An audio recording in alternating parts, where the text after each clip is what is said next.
Hello everyone, welcome to Eklavya Snatak. I am Sachin. आज मैं आप सभी को इंटरनेशनल पॉलिटिकल इकोनॉमी सेमेस्टर 5 का DOSOL NCVEP का सब्जेक्ट है इंग्लिश मीडियम में मोस्ट इंपॉर्टेंट क्वेश्चंस की वन शॉट करवाने वाला हूं आपको।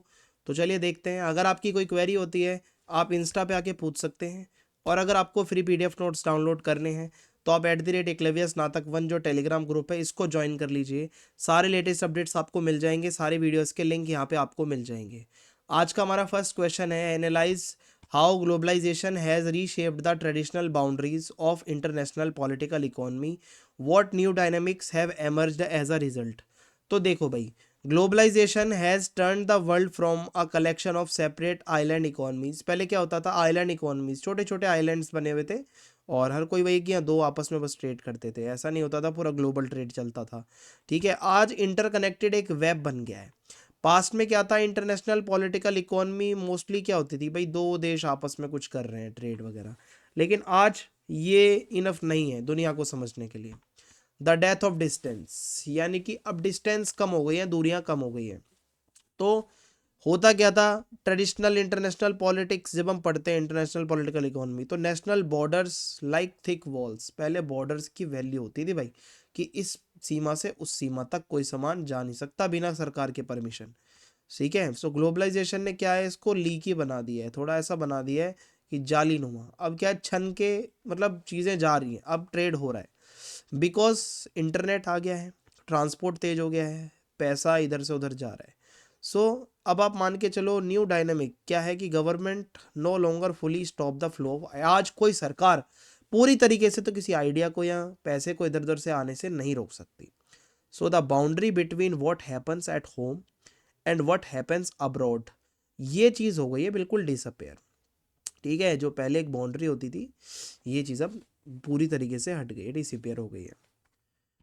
Companies are often stronger than countries. So पहले क्या होता था, सिर्फ सरकारें जो है उनके पास पावर होती थी दुनिया बदलने की। आज MNCs हैं, मल्टीनेशनल कॉरपोरेशंस हैं, गूगल, अमेजोन, टोयोटा, बड़े बड़े जायंट्स हैं मार्केट में।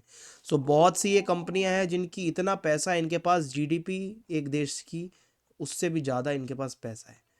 सो a race to the bottom, यानी कि कंट्रीज जो लोअर, मतलब कुछ ऐसी कंट्रीज है अपना टैक्स कम कर देती है इन कंपनियों को बुलाने के लिए, आओ हमारे यहाँ पे आओ, हम कन्विंस कर रहे हैं आपको, आओ बड़ी बड़ी फैक्ट्रियाँ लगाओ हमारे यहाँ पे। द लीगो ब्लॉक प्रोडक्शन, हम सोचते हैं कि आज जैसे प्रोडक्ट है वो एक ही देश में बन रहा है, कोई सा भी, मान लो कोई कार है, लेकिन ये सच नहीं है। एक सिंगल कार है, हो सकता है उसका जो पूरा पार्ट है, स्पेयर पार्ट्स हैं उसके, वो 30 अलग अलग देशों से आते हों। इसको ग्लोबल वैल्यू चेन कहा जाता है, इंटरडिपेंडेंस, सब एक दूसरे पे डिपेंडेड है भाई आज की डेट में। हो सकता है कि अगर चाइना में कोई तूफान आ गया और कोई फैक्ट्री बंद हो गई, तो हो सकता है जर्मनी की कोई कार ना बन पाए, क्योंकि हो सकता है एक पुर्जा क्या पता चाइना से आता हो। The invisible economy, so international political economy used to be about trading physical goods, यानी कि सामान जो फिजिकली दिख रहा है उसका, सामान का व्यापार वगैरह, जैसे गेहूं है, कोयला है, गोल्ड है। पर ग्लोबलाइजेशन ने थोड़ा फोकस इनविजिबल मनी की तरफ कर दिया है। अब मनी इनविजिबल है, आपको ऐसे नज़र नहीं आएगी। जैसे trillions of dollars are traded every day on computer screen through stocks and digital currencies. आज की डेट में ट्रेडिंग चल रही है कंप्यूटर स्क्रीन पे, आज की डेट में स्टॉक मार्केट चल रही है। सो एक फाइनेंशियल कंटेजियन बन गया है। If a big bank in New York fails, the economy in London, Tokyo and Mumbai can crash the very next day. सो आज एक देश में अगर कुछ ऐसा होता है तो वो सप्लाई कनेक्टेड है हर जगह पे। Sharing the driver seat, so sovereignty क्या होता है, आप अपनी जगह के बॉस हो, है ना, मालिक हो। ट्रेडिशनली एक राजा या प्रेसिडेंट अल्टीमेट बॉस होता था, आज इनको पावर शेयर करनी पड़ रही है अपनी, आज ही अल्टीमेट बॉस नहीं रहे। सो इंटरनेशनल ग्रुप्स हैं कुछ, जैसे WTO है, IMF है, वो रूल्स बनाते हैं कि भाई हाँ ये कंट्रीज इनको फॉलो करें। So if a country wants to protect its local farmers, अगर किसी कंट्री को अपने लोकल फार्मर्स को प्रोटेक्ट करना है, ठीक है भाई, so if a country wants to protect its local farmers, अगर कोई नया कानून बना के, तो a global organisation might tell them कि you can't do that, it breaks our treaty. ठीक है, फार्मर्स को प्रोटेक्शन करने के लिए आज सरकारें कानून तक नहीं बना पा रही हैं सही से, इतना सब चल रहा है। The digital divide and data power, the boundary of the economy is no longer just land. ऐसा नहीं है सिर्फ एक जमीन का टुकड़ा बाउंड्री है, नो। क्या हुआ है, सॉफ्टवेयर, एआई और पर्सनल डेटा आज की डेट में, ये आज की डेट का नया ऑयल है, ठीक है। A new gap has appeared between the techno rich countries.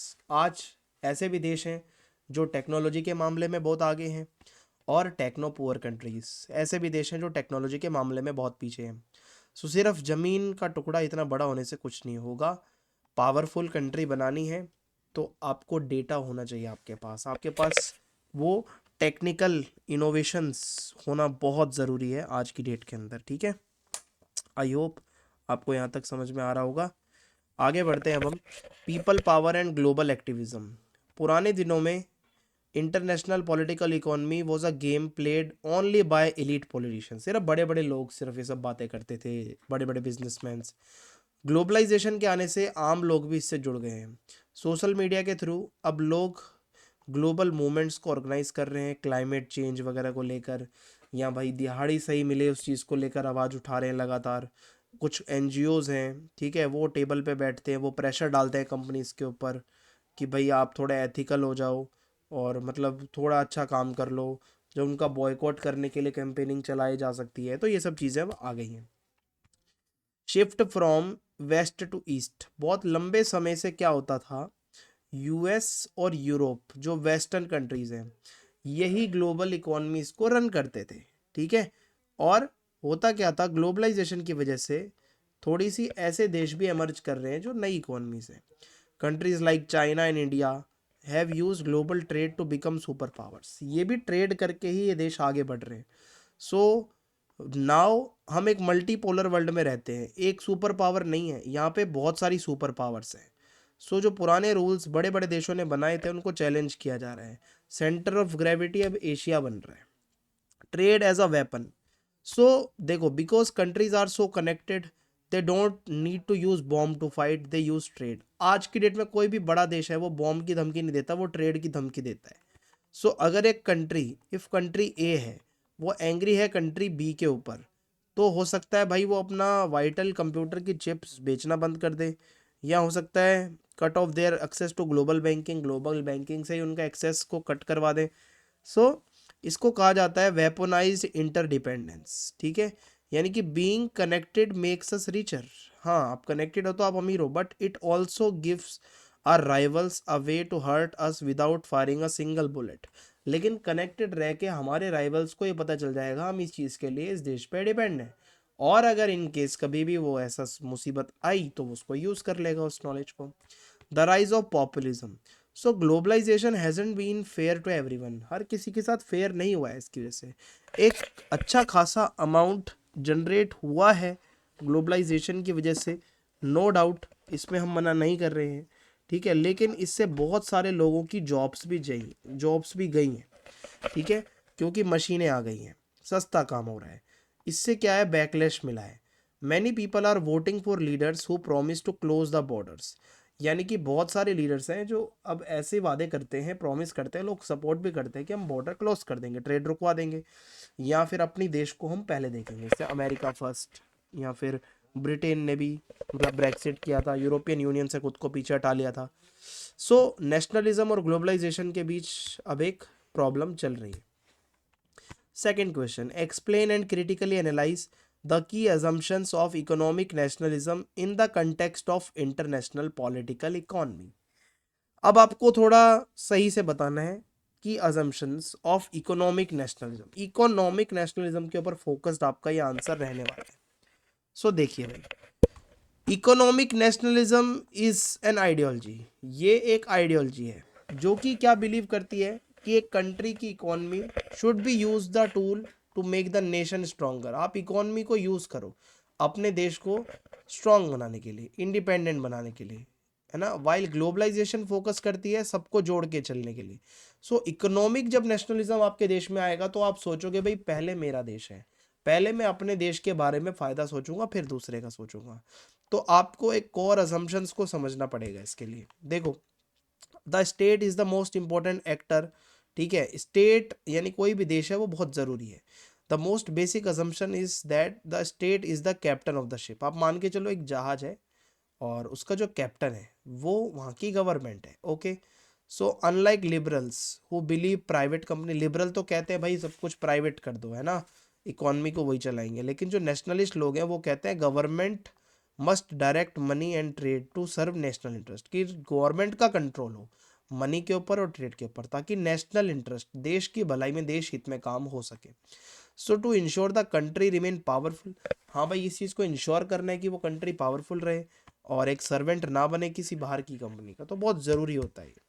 Economy as a tool for national power, so economic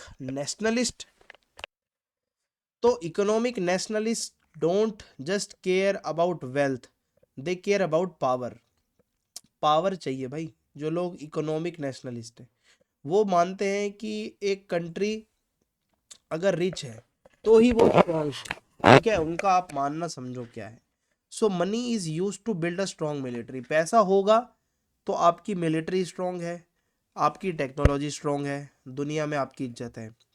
so the economy is just another soldier in Nations army, economy हमारे लिए एक soldier का काम करती है।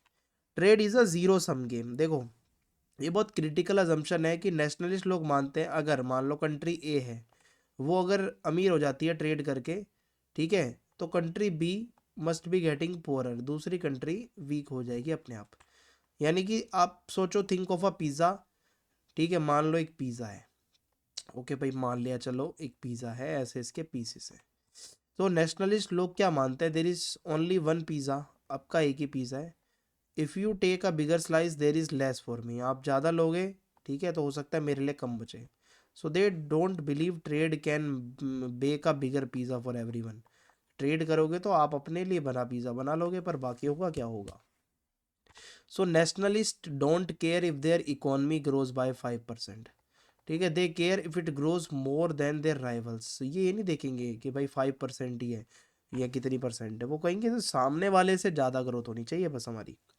Logic क्या है, अगर मेरी इकॉनमी 5% ग्रो करती है लेकिन मेरे दुश्मन की economy 10%, so I am actually losing because they are becoming more powerful than me, मुझे सामने वाले को अपने से ज़्यादा पावरफुल नहीं होने देना। प्रायोरिटाइजिंग सेल्फ सफिशिएंसी, सो एक की गोल है is to make sure the country can survive on its own, देश अपने आप खुद ऐसा करे कि वो सर्वाइव कर पाए।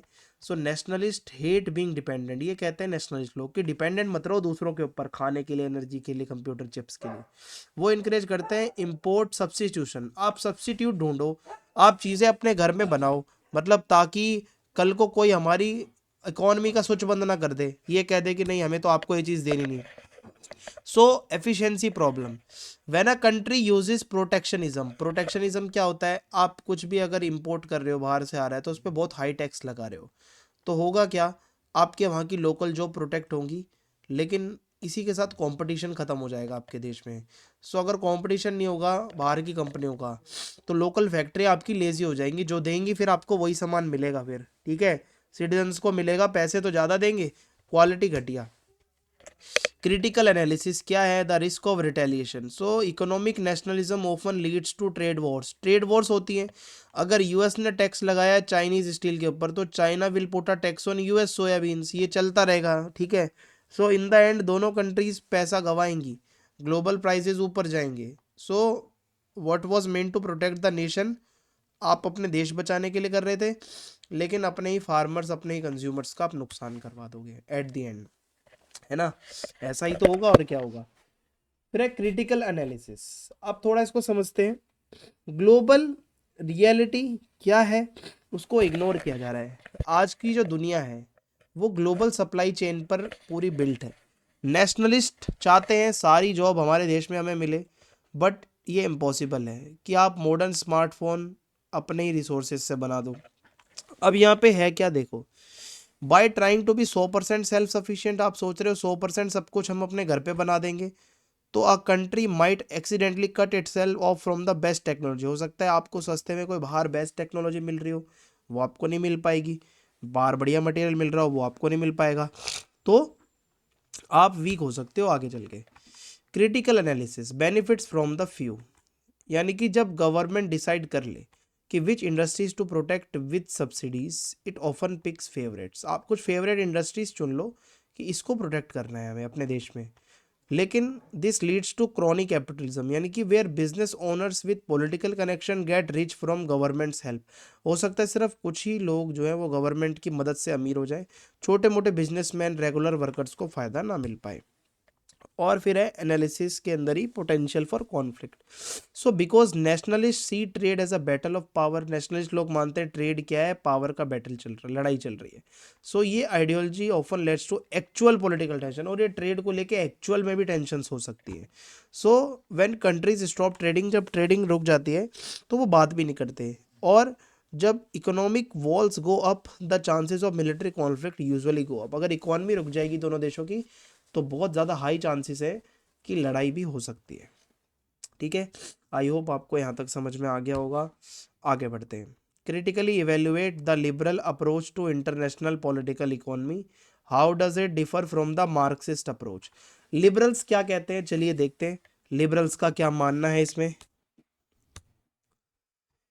Liberals believe that if everyone brings their own ingredients and work together, we can bake a huge pizza and everyone gets slice। यानी कि अगर आप सभी मेहनत करोगे, अपने अपने इंग्रेडिएंट लेकर आओगे, हम बहुत बड़ा पिज़्ज़ा बना लेंगे, है ना। मार्क्सिस्ट क्या कहते हैं, अब मार्क्सिस्ट लोगों को भी इजी में समझ लो ना। Marxist believe that the person who owns the oven, जिसका वो ओवन है, is taking everyone else toppings, and while a few people get to eat, most people are stuck washing the dishes। ज़्यादातर लोग dishes धो रहे हैं, ठीक है, ऊपर ऊपर वाली मलाई जो है ना टॉपिंग, मतलब दूसरे किसी की वो बिजनेसमैन लोग खा रहे हैं और नीचे वाले लोग बस मेहनत कर रहे हैं, थोड़ा बहुत मिल रहा है। सो देखो इसमें क्या है कि लिबरल सोचते हैं think about you as an individual, है ना, वो पूरे समाज का ठेका नहीं लेंगे, वो देखेंगे आपको as an individual. They believe that if you are free to work, आप आज़ाद हो ना काम करने के लिए, खरीदने के लिए, बेचने के लिए, आप आगे बढ़ोगे, आज़ाद हो आप। मार्क्सिस्ट कहते हैं कि आप एक समाज का हिस्सा हो। They say it doesn't matter how hard you work as an individual if you are in the worker class. आप कितना हार्ड वर्क कर रहे हो ये मैटर नहीं करता, जो ओनर क्लास होगी उसी का हमेशा फ़ायदा होगा, ये कहते हैं। सो लिबरल्स चाहते हैं economy to grow as fast as possible, तेजी से इकोनॉमी हमारी ऊपर चली जाए। So they believe a rising tide lift all boats, ठीक है, यानी कि if the rich gets richer eventually everyone else gets a little more. तो वो कहते हैं अमीर अमीर होगा ना अगर और ज़्यादा तो सबको थोड़ा बहुत मिलेगा। मार्क्सिस्ट कहते हैं इक्वालिटी होनी चाहिए, सबको बराबर का हिस्सा दो। तो वो कहते हैं कि ये they think it's wrong for one person to have billion dollars, की एक के पास तो बिलियंस ऑफ द डॉलर्स हैं, दूसरे के पास इतने भी नहीं है कि वो दवा खरीद पाए। So they want to spread the wealth evenly right now, कि वो सबको इवनली है वो वेल्थ पहुंचा पाए। The role of market, a friend versus a thief. So liberals love the free market, इनको पसंद है फ्री मार्केट। वो कहते हैं कि एक ऐसा प्लेस है जहाँ पे आप ट्रेड करोगे, जो आपको चाहिए आप बेचो खरीदो। दे थिंक कंपटीशन, अगर कंपटीशन होगा तो चीज़ें अच्छी होती हैं, सस्ती मिलती हैं। मार्क्सिस्ट कहते हैं मार्केट क्या है, एक एक्सप्लॉयटेशन की जगह है, यानी कि they believe the boss only makes profit, बस बॉस का प्रॉफिट है, वर्कर्स को कम पैसा दे देंगे और अपना काम निकलवा लेंगे और फ़ायदा सारा अपनी जेब में। प्रॉफिट क्या है, स्टोलन वेजिस है, यानी कि प्रॉफिट का मतलब यही है किसी के हिस्से का पैसा चुरा लिया। So liberals want the government to be like a sports referee, यानी कि एक रेफरी की तरह रहो, गवर्नमेंट क्या करे कि भाई आप गेम मत खेलो, आप बस देखो, बस आप चीटिंग कोई ना करे ना, रूल्स रेगुलेशंस बनाते रहो। मार्क्सिस्ट कहते हैं कि government is a tool for the rich. They argue that the people in charge, जो पॉलिटिशियंस हैं, यूजुअली मेक लॉज, कुछ कानून ऐसे बनाते हैं जो सिर्फ अपने बड़े बड़े बिजनेसमैन और बैंक वालों को फ़ायदा होता है, आम आदमियों का नहीं होता। लिबरल क्या कहते हैं, trade is the key to world peace, trade करोगे तो दुनिया में शांति बनी रहेगी। If two countries trade with each other, अगर दो देश आपस में ट्रेड कर रहे हैं, ठीक है, तो दे आर बहुत कम चांसेस हैं कि वो आपस में कभी लड़ेंगे, ठीक है, क्योंकि पैसा कोई नहीं खोना चाहता। और इसके अलावा Marxist think trade is often imperialism, ठीक है, मार्क्सिस्ट लोगों को लगता है ट्रेड क्या है, एक तरीके से एक इंपीरियलिज्म है, कि इंपीरियलिज्म यानी कि एक तरीके से आप किसी को गुलाम बना रहे हो। They believe rich countries use trade to bully, जो अमीर देश है वो गरीब लोगों को बुली कर रहे हैं, है ना, मतलब एक तरीके से उनको डरा धमका के और उनको तंग कर रहे हैं। मतलब उनका गोल्ड ऑयल क्रॉप सब सस्ते में ले रहे हैं और उसको हमेशा के लिए उनको गरीब रख दे रहे हैं। So liberals like groups like the World Bank, UN, they think these groups help countries talk to each other. वो सोचते ही नहीं ग्रुप्स की वजह से कंट्रीज आपस में बात करते हैं और प्रॉब्लम सॉल्व करते हैं। मार्क्सिस्ट लोग कहते हैं कि भाई अमीर लोगों का क्लब है इन सब जगहों पे, ठीक है। ये ऑर्गेनाइजेशन क्या है, ऐसे रूल्स बनाती है जो सिर्फ अमीर देशों का फायदा होता है, गरीबों का तो कुछ भी नहीं होता, ठीक है। पुअर नेशंस तो लोन्स देते देते पागल हो जाते हैं। So liberals believe owning your own house. Liberals कहते हैं भाई देखो, अपना खुद का घर खरीदो, खुद की कार खरीदो, खुद का बिजनेस बनाओ, ये ह्यूमन राइट है आपका। They think people work harder when they know they can keep what they earn. अगर लोगों को पता है कि आप जितना कमाओगे वो आप ही के पास रहेगा, तो आप ज़्यादा से ज़्यादा अर्न करोगे। मार्क्सिस्ट लोग कहते हैं प्राइवेट प्रॉपर्टी यानी कि फैक्ट्री और लैंड जो है ना, वो क्या है, हर प्रॉब्लम की जड़ है। वो कहते हैं बड़ी बड़ी चीज़ें जो है ना, they think the big things used to make money should be owned by everyone together. कि जो बड़ी चीज़ें जिससे पैसा बन रहा है वो सभी का होना चाहिए, उस पर हक। Liberals think economic crashes are like bad weather, they happen sometimes but system will eventually fix itself. कि कभी इकोनॉमिक क्रैशेस हो भी जाते हैं तो वो एक बुरे मौसम की तरह है, थोड़े दिन के लिए होगा फिर सही हो जाएगा। मार्क्सिस्ट लोग कहते हैं the system itself is broken, they think capitalism is like a car that is designed to crash every few years hurting the people in the back seat every time. यानी कि एक ऐसी कार है जो हर बारी जो है क्रैश होती है, और नुकसान किसको पहुंचता है, पुअर लोगों को जो बैक सीट पे हैं। एक सोचो, बस एग्जाम्पल के लिए आपको बताया जा रहा है कि गरीबों का ही नुकसान हो रहा है। लिबरल्स मानते हैं कि जो पैसा है वो बड़े आइडियाज से आता है। अगर आप अगला आईफोन बनाओगे, आप डिजर्व करते हो अमीर होना, आपने दुनिया को बदला है ना अपने माइंड से, भाई आपने कुछ दिया है।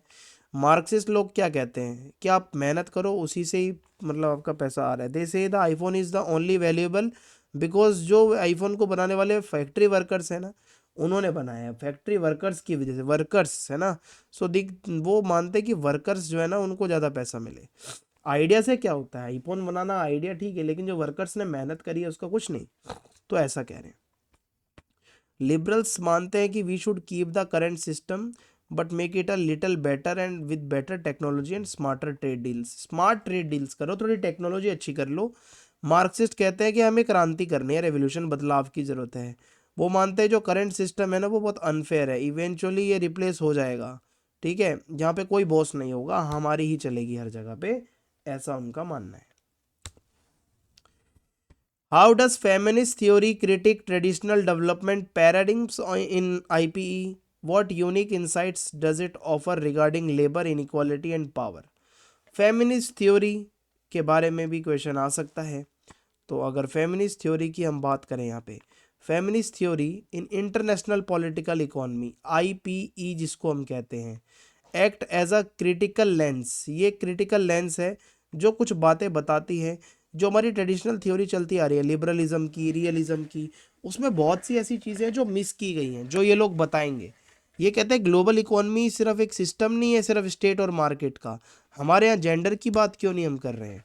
सो जो ट्रेडिशनल डेवलपमेंट मॉडल्स हैं usually look at big numbers, like सिर्फ GDP की बात कर रहे हैं हम, है ना, कि मतलब डेवलपमेंट है तो GDP को देखो, या ट्रेड बैलेंस देखो कितना इंपोर्ट एक्सपोर्ट कर रहे हो। फेमिनिस्ट वाले कह रहे हैं कि लोग जो है ना जेंडर ब्लाइंड हो गए हैं, अंधे हो गए हैं, ठीक। मतलब वो ये नहीं देख रहे हैं कि if you cook for a restaurant, ठीक है, आप एक रेस्टोरेंट के लिए कुक कर रहे हो, it's development. And if you cook for your children at home, so traditional IP treats it as it if never happened. So feminist insight क्या आता है यहाँ पे, वो कहते हैं कि जो एंटायर ग्लोबल इकोनॉमी है वो कोलैप्स हो जाएगी without the unpaid care economy. यानी कि कुकिंग है, क्लीनिंग है, बच्चे पालना है, इसके पैसे थोड़ी मिलते हैं। वो कहते हैं कि मतलब आप होम में जो काम कर रहा है, होम मेकर है कोई, तो उसको क्यों नहीं इज्जत दे रहे हो। ट्रेडिशनल जो कुछ पुरानी IP वाली थ्योरी चल रही है वो फोकस करती है production, making cars, software, crops बेचनी है। लेकिन फेमिनिस्ट लोग क्या कह रहे हैं कि भाई सोशल रिप्रोडक्शन, यानी कि the work required to reproduce the workforce every day. ऐसा काम करो, डेली काम करो, ठीक है। लेबरर्स को देखो, need to be fed, emotionally supported and raised from birth. आप जो लेबरर्स हैं, ठीक है, उनको खाना भी चाहिए, उनको इमोशनल सपोर्ट भी चाहिए, और फेमिनिस्ट लोग क्या कह रहे हैं कि women often perform a double burden, women लोगों के ऊपर डबल बर्डन होता है, एक सेकंड शिफ्ट, पहला तो काम कर लिया तो ग्लोबल फैक्ट्रीज में काम कर रही हैं, ठीक है, बड़ी फैक्ट्री में प्रोडक्शन कर रही हैं, फिर घर का भी काम कर रही हैं, बच्चे भी पैदा कर रही हैं, घर भी संभाल रही हैं, तो ये डबल प्रेशर है। Challenging the male breadwinner model, बहुत सारे ट्रेडिशनल डेवलपमेंट के प्रोग्राम्स हैं जो वर्ल्ड बैंक वगैरह में थे, वो एक ही आइडिया के साथ डिज़ाइन किए गए थे कि जो मैन होता है ना, मर्द होता है किसी भी घर का, वही मनी मेकर होता है, वही पैसा बनाता है। लेकिन फेमिनिस्ट लोग आर्ग्यू कर रहे हैं कि ये मॉडल तो रियलिटी को इग्नोर कर रहा है। दुनिया के बहुत सारे आप देख सकते हो कि पार्ट्स में आप लड़कियों को देख सकते हो जो काम कर रही हैं, प्राइमरी प्रोवाइडर्स हैं। So when development aid only goes to man, सिर्फ डेवलपमेंट जो हो रहा है आप उसको लड़कों से जोड़ रहे हो, ठीक है, if it often doesn't reach the children और improve the household health, घर के हालात नहीं सुधरेंगे। सो फेमिनिस्ट जो आईपी के एडवोकेट्स हैं for gender mainstreaming ensuring the policy consider, जो पॉलिसी बना रहे हो आप विमेंस को भी देखो, उनको भी वो इज्जत दो। Inequality as a structural tool, so जो ट्रेडिशनल आईपी वाले हैं माइट सी इनइक्वल, हो सकता है कि वो इनइक्वालिटी को देखते हो एक साइड इफेक्ट कि भाई हाँ डेवलपमेंट हो रहा है किसी देश का तो इनइक्वालिटी आना भी एक साइड इफेक्ट है। लेकिन ग्लोबलाइजेशन के अंदर होता है कि global capitalism actually relies on gender inequality, हमारे यहाँ पे होता है जेंडर इनइक्वालिटी है by keeping women's labour cheap और अनपेड, लड़कियों की जो लेबर है, लड़कियों से काम करवाया जाता है, पैसा बहुत कम दिया जाता है उनको, बहुत ही कम पैसा दिया जाता है उनको, ठीक है। और आप मान के चलो कि जो मतलब big companies can keep their cost low and profits high, कि भाई वो क्या कर रही हैं, अपना कम से कम पैसा लगे और ज़्यादा से ज़्यादा प्रॉफिट हो। So inequality is not just unfortunate, ये ऐसा नहीं कि अनफॉर्चुनेट है, ये एक अब स्ट्रक्चरल पार्ट बन गया है, आज ऐसा ही चल रहा है हर जगह। आप जाओ, आपको मेहनत वाला काम करते हुए महिला दिखेगी पर मेहनत वाला पैसा उतना नहीं मिलता उनको। सो ट्रेडिशनल आईपी फोकस करता है on the power of president, CEO, military, लेकिन फेमिनिस्ट लोग क्या कह रहे हैं, वो कहते हैं पावर जो होती है ना, एक प्राइवेट स्पेयर की भी तो बात कर लो, थोड़ा घर की भी बात कर लो। अगर एक विमेन पैसा कमाती है but has no power to decide how to spend it, like उसके पास ये पावर नहीं है कि वो खर्च कैसे करेगी क्योंकि उसके हस्बैंड की वजह से, तो वो डेवलपमेंट नहीं हुआ। सो फेमिनिस्ट लोगों ने स्लोगन दिया the personal is political to IP, यानी कि वो आर्ग्यू करते हैं कि that we can not understand global power without looking at how power works inside a family. आप दुनिया देश जहान की बातें तो तब करोगे जब आप अपने घर पे देखोगे, आपके घर पे आप विमेन को कितनी इज्जत देते हो, है ना। आई होप यहाँ तक आपको समझ में आ गया होगा। What role does the world trade organisation WTO play in promoting या रेगुलेटिंग ग्लोबल ट्रेड, ये आपको WTO के बारे में यहाँ से पूछा जा रहा है। क्रिटिकली इवेलुएट इट्स इफेक्टिवनेस, कितना ये इफेक्टिव है डेवलपिंग कंट्रीज के कंसर्न को लेकर, ग्लोबल साउथ से जो एग्जांपल्स आ रहे हैं उसको लेकर। सो वर्ल्ड ट्रेड ऑर्गेनाइजेशन क्या है, एक मान लो ट्रैफिक पुलिस की तरह काम करता है हमारी ग्लोबल इकोनॉमी के अंदर। 1995 में इसको बनाया गया था ताकि ट्रेड अच्छे से चले स्मूथली, देशों के बीच में प्रेडिक्टेबिलिटी कितनी है ट्रेड की, फ्रीली ट्रेड चले। सो बहुत से वर्ल्ड इकोनॉमी इसकी वजह से ग्रो भी हुए हैं, बहुत सारे देश हैं ग्लोबल साउथ में डेवलपिंग कंट्रीज़ हैं, उनको ऐसा लगता है कि WTO जो रूल्स बनाता है ना वो हमारे खिलाफ है। सो द प्राइमरी रोल, जो मेन रोल है WTO का, वो क्या है कि ये रूल्स बनाने हैं गेम के, इंटरनेशनल ट्रेड का जो गेम है।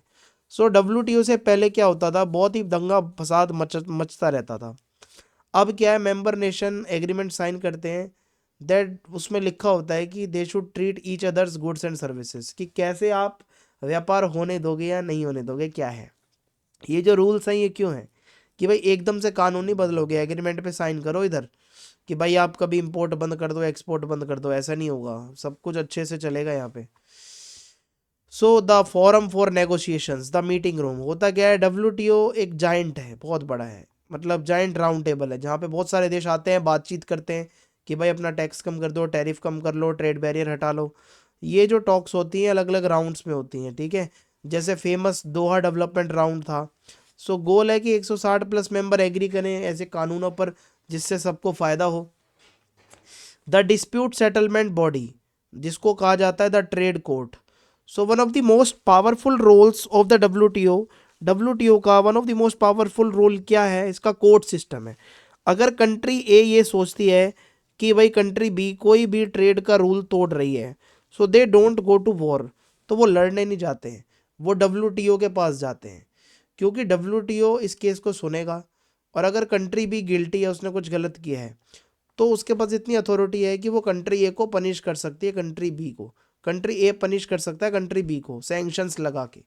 ठीक है, सो ये है, ठीक है, असली दांत। WTO इस तरीके से काम करता है। Enforcing non discrimination, fair play. तो इसमें क्या है, देखिए, the WTO is built on the most favoured nation principle, MFN। इसका मतलब है if you give a special trade favour to one country you must give it all WTO members. आप किसी भी WTO के किसी भी एक देश को ज़्यादा ट्रेड का फेवर कर रहे हो स्पेशल, तो आप सबको करोगे। सो पावरफुल कंट्रीज ऐसे फेवरेटिज्म नहीं खेलेगी, छोटे मोटे देशों की बेइज्जती नहीं होगी। फिर है ट्रांसपेरेंसी एंड मॉनिटरिंग।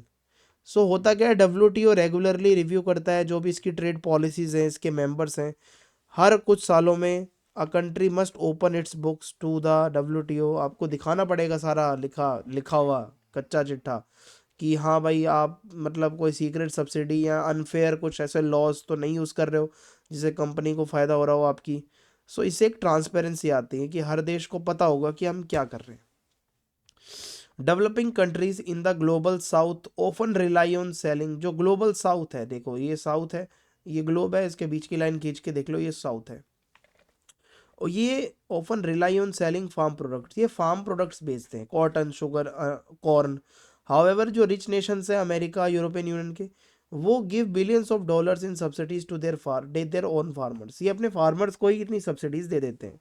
प्रॉब्लम क्या है, this makes crops from rich countries artificially cheap, which crushes farmers in places like Mali or Burkina Faso who can't compete with subsidized price। ये सब्सिडीज दे रहे हैं अपने देश में फार्मर्स को, जो दूसरे देश नहीं दे पा रहे, तो उनका तो लॉस हो जाएगा।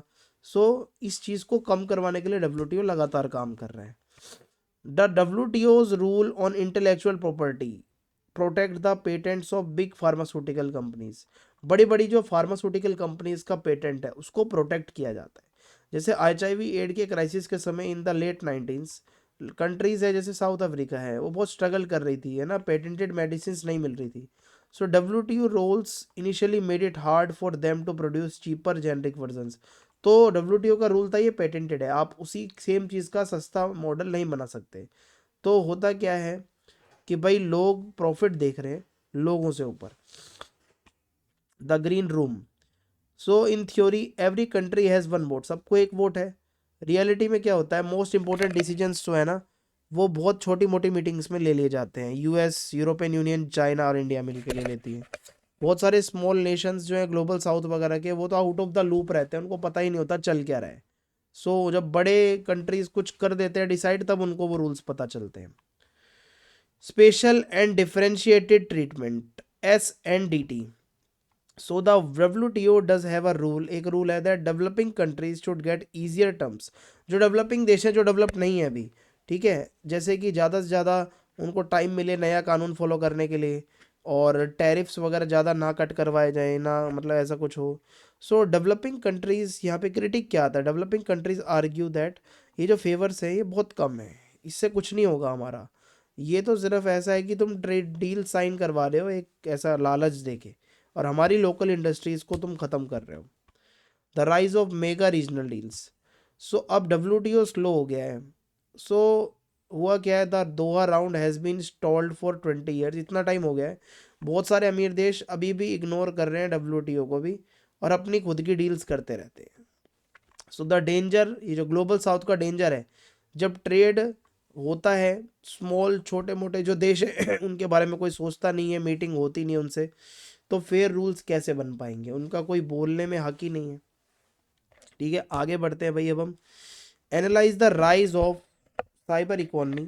ठीक है, analyse the rise of cyber economy and it's implication for global power dynamics. How has ICT reshaped international economic relations. तो ICT से रिलेटेड एक क्वेश्चन आपका आ सकता है, इसको आप किस तरीके से करेंगे मैं आपको बता देता हूँ। ठीक है, देखिए, द साइबर इकोनॉमी, जिसको आज की डेट में आप डिजिटल इकोनॉमी भी कहते हो, एक ऐसी दुनिया जहाँ जो आपका पैसा है, आपका डेटा है, आपकी पावर है, वो एक फाइबर ऑप्टिक केबल से इधर से उधर जा रही है, इंटरनेट की केबल से, सैटेलाइट से। आज पानी वाला जहाज और ट्रक लेके नहीं जाना पड़ता आपको डेटा इधर से उधर करने के लिए। सो इंफॉर्मेशन एंड कम्युनिकेशन टेक्नोलॉजी जो है ना, वो कंप्लीटली उसने रूल बुक को ही बदल दिया है। इंटरनेशनल पॉलिटिकल इकोनॉमी की पूरी रूल बुक ही बदल गई है। So the shift from physical goods to data power. पहले क्या होता था, फिजिकल जो गुड्स है, सामान वगैरह जो है, वो ज़्यादा बेचना वगैरह उस पर ज़्यादा ध्यान दिया जाता था। जो इकोनॉमी होती थी, जो पावर कहाँ से आती थी, आपके पास अगर ऑयल है, गोल्ड है, स्टील है, आज पावर कहाँ से आ रही है, आपके पास डेटा है, आपके पास इंफॉर्मेशन है, आपके पास इंटरनेट का डेटा है, वो ज़्यादा ज़रूरी है। ठीक है। So countries and companies that control the most data, like search habits, लोग क्या सर्च मार रहे हैं, कंज्यूमर कहाँ क्या खर्च कर रहा है, लोगों की पर्सनल इन्फो, ये फ्यूचर मार्केट को प्रोटेक्ट कर रही है पहले से ही। अगर कोई कंज्यूमर हैबिट्स देख रहा है, सर्च कर रहा है, ये बंदा ये सर्च मार रहा है, तो भाई मार्केट में वो चीज़ें आने लगेंगी। सो ग्लोबल पावर अब मूव अवे कर रहा है रिसोर्स रिच कंट्रीज से डाटा रिच कंट्रीज, जिसके पास डेटा ज़्यादा है। डेटा ज़्यादा है तो भाई वो उसका काम करवा देगा, उसको पता है मेरे लोगों को ये चीज़ ज़्यादा चाहिए, डेटा देगा तो भाई उस चीज़ पे वो चीज़ वो ट्रेड कर देगा वो वहाँ पे दूसरा देश जाके। The rise of big tech as global actors. होता क्या है, बड़ी कंपनी से, गूगल है, एप्पल है, मेटा है, अलीबाबा है, ये अब छोटे छोटे देशों की तरह काम कर रहे हैं। खुद की उनकी टेरिटरी से अपना प्लेटफॉर्म, खुद के उतने अपने उनके कानून हैं।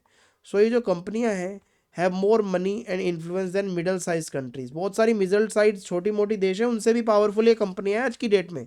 सो traditional governments now have to negotiate. आज बड़े बड़े देशों की पुरानी सरकारों को भी इनके साथ नेगोशिएट करना पड़ता है, उनके सीईओ वगैरह के साथ में। ठीक है, ये सब चल रहा है भाई मार्केट में। The digital divide, new global inequality. So ICT has created a new boundary. इससे क्या हुआ है, इंफॉर्मेशन एंड कम्युनिकेशन टेक्नोलॉजी की वजह से एक नई बाउंड्री क्रिएट हो गई है, कनेक्टेड और अनकनेक्टेड की। कोई तो देश ऐसा है जो बहुत कनेक्टेड है, आगे है, जहाँ पे स्पीड बहुत अच्छी है, 5G में चल रहा है सब कुछ। अपने इंडिया का एग्जांपल ले लो, कितने गांव ऐसे होंगे जहाँ पे इंटरनेट आज भी नहीं चलता। ठीक है।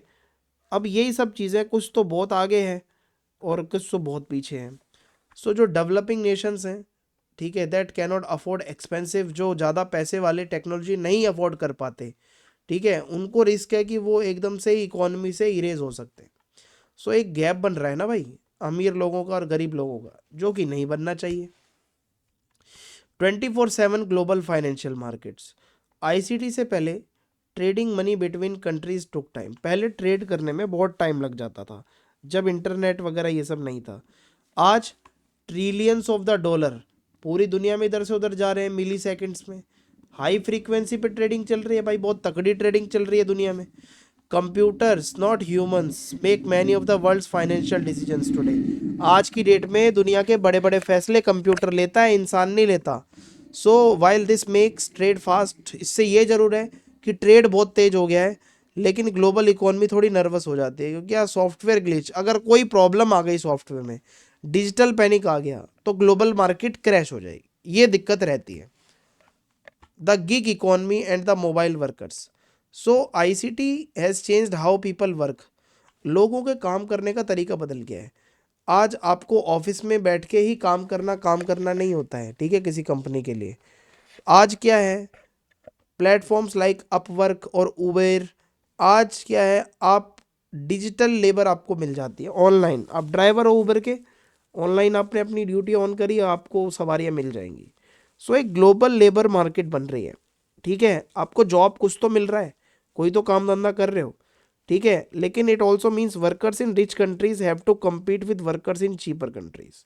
ये जरूर है कि भाई थोड़े वेजेस कम मिलते हैं इनको, चीपर कंट्रीज में वेजेस कम मिल रहे हैं, उसके हिसाब से बड़े देशों में भी यही कहा जाएगा भाई वहाँ तो इतने कम लग रहे हैं, तुम किस बात के ज़्यादा ले रहे हो। समझ रहे हो।